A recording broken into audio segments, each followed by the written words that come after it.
पिताश्री ने जब से लंका नरेश रावण को बंदी बनाया है, हमारे राज्य के प्रति सारे विश्व में आदर और भावना बढ़ गई है। कोई कल्पना नहीं कर सकता था कि पिताश्री रावण जैसे शक्तिशाली सम्राट को चूहे की भांति पकड़कर पिंजरे में बंद कर सकते हैं। और तो और इस घटना के उपरांत चारों ओर से हमें मैत्री के संदेश मिलने लगे हैं। परंतु आश्चर्य मुझे इस बात का है कि लंका वालों ने अपने नरेश को मुक्ति दिलाने का प्रयास क्यों नहीं किया। हो सकता है कि वह प्रसन्न हो कि ऐसे मूर्ख और अभिमानी राजा से उन्हें मुक्ति मिल गई है। मन ही मन वे हमारे पिताश्री का आभार प्रकट कर रहे हो।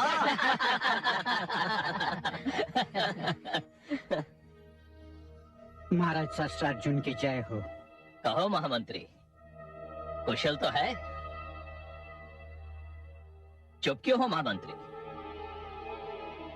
महाराज, लंकापति रावण कारागार से भाग निकलने में सफल हो गया। क्या? कैसे? घोर भय। जब प्रातःकाल के पारी वाले संतरी कारागार पहुंचे तो क्या हुआ? रावण कारागार में नहीं था। और वो संतरी, वो कहां मर गए थे? वो सत्य ही मर चुके थे। कारागार में उपस्थित समस्त सैनिक मारे जा चुके थे। तो इसका अर्थ यह हुआ कि रावण की सेना की एक टुकड़ी ने कारागार पर आक्रमण करके रावण को छुड़ा दिया।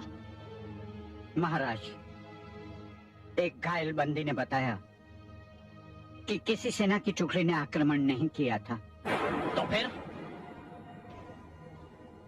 उसका कहना था कि केवल चुप क्या हो गए? उसने बताया कि केवल एक नवयुवक ने कारागार में घुसकर सबको मार भी डाला और रावण को छुड़ा भी ले गया। केवल एक नवयुवक? एक नवयुवक अर्थात परशुराम। सेनापति!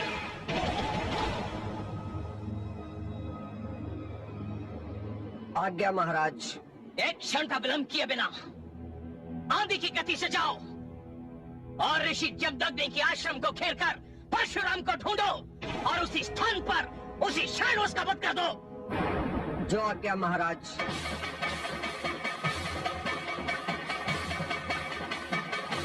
परशुराम!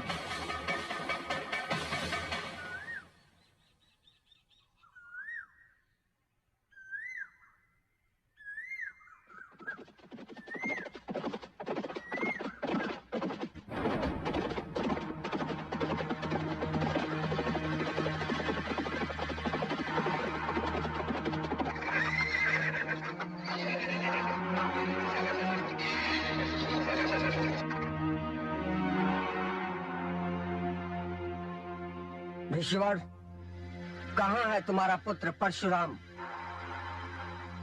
वो यहाँ इस आश्रम में नहीं रहता। सैनिकों, जी सेनापति। आश्रम के कोने कोने में देख लो। जो आज्ञा सेनापति। ढूंढो से। आप बाहर चलिए।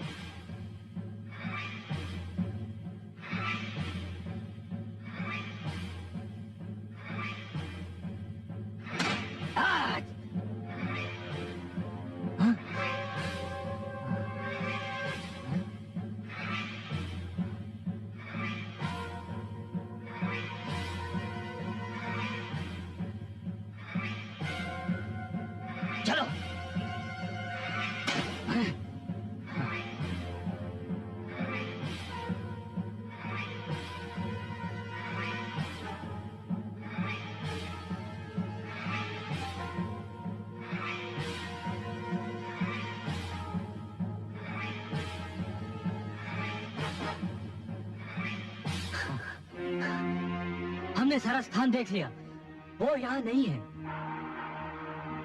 मैंने आपसे पहले ही कहा था सेनापति कि परशुराम यहाँ से जा चुका है। उसकी और मेरी राहें अलग हो चुकी है। अब वो यहाँ इस आश्रम में कभी नहीं मिलेगा। आपको इतना तो ज्ञान होगा कि वो यहाँ से कहाँ गया।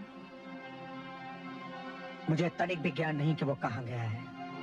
सत्य तो यह है कि हम में से किसी को ज्ञात नहीं कि वो कहाँ है। वो गया अवश्य है, परंतु वो किसी को बता के नहीं गया कि वो कहाँ जा रहा है और किधर जा रहा है।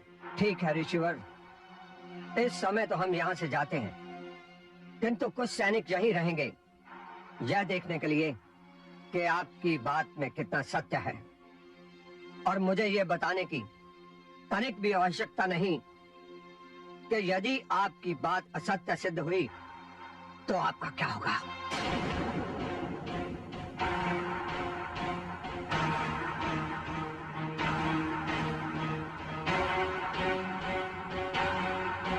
चलो।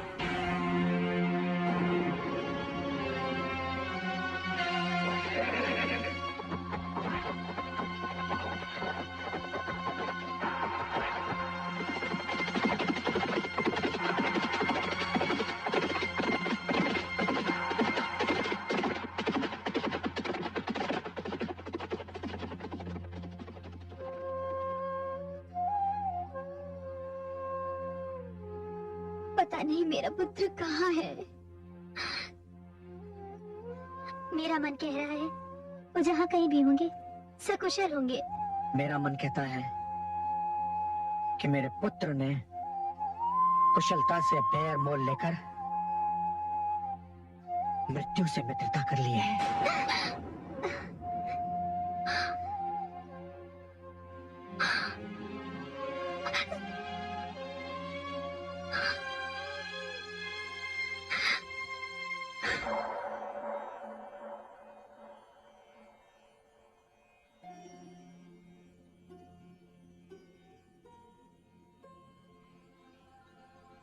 शंभो, हे शिव शंभो।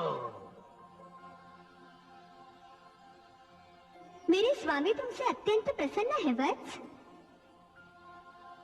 हे देवाधिदेव, हे गुरुदेव, क्या आदि गुरु दक्षिणा देने में मैं सफल हुआ? क्या मेरी ये तुच्छ भेंट आपने और माता ने स्वीकार कर ली? इसे तुच्छ न कहो शिष्य, तुमने तो एक महान कार्य संपन्न किया है। मैंने तो केवल तुमसे आधी गुरु दक्षिणा मांगी थी, परंतु तुम्हारे वीरता के प्रदर्शन को देखकर मुझे ऐसा प्रतीत हो रहा है मानो मुझे अपनी संपूर्ण गुरु दक्षिणा मिल गई हो। नहीं गुरुदेव, मुझसे सेवा का अवसर न छीनिए। मेरी एक विनती है, लंकेश्वर रावण की मुक्ति को मेरी ओर से केवल आधी ही गुरु दक्षिणा समझिए। शेष गुरु दक्षिणा भेंट करने के पुण्य से मुझे वंचित न कीजिए गुरुदेव। यदि तुम्हारा यही आग्रह है शिष्य, तो ऐसे ही होगा। और ये सौभाग्य मुझे कब प्राप्त होगा गुरुदेव? उसके लिए तुम्हें कुछ समय और प्रतीक्षा करनी होगी। मैं हर क्षण प्रतीक्षा करूंगा।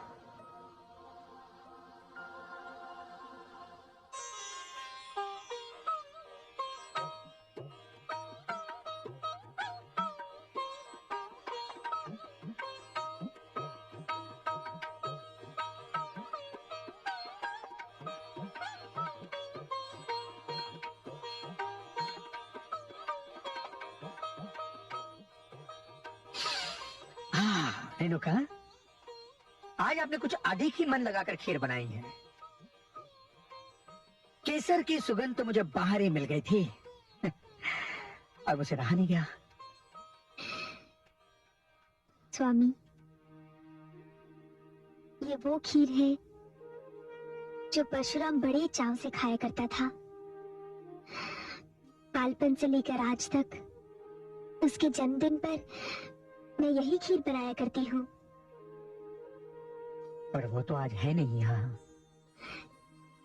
किंतु उसका जन्मदिन तो है। भूल गए आप? वर्षों पहले आज ही की रात तो मेरे परशुराम का जन्म हुआ था। मैं उसकी अनुपस्थिति में भी आज के दिन ये खीर अवश्य बनाया करती थी।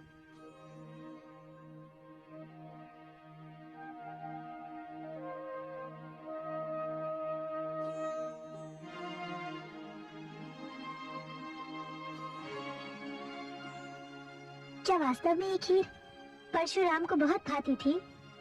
हाँ, वो तो इस खीर की सुगंध पाते ही उतावला हो उठता था। पता नहीं उसे स्मरण भी है या नहीं कि आज उसका जन्मदिन है। ये खीर का पात्र मुझे दे दीजिए। अवश्य। किंतु क्यों? मैं इसे लेकर उसके पास जाऊंगी।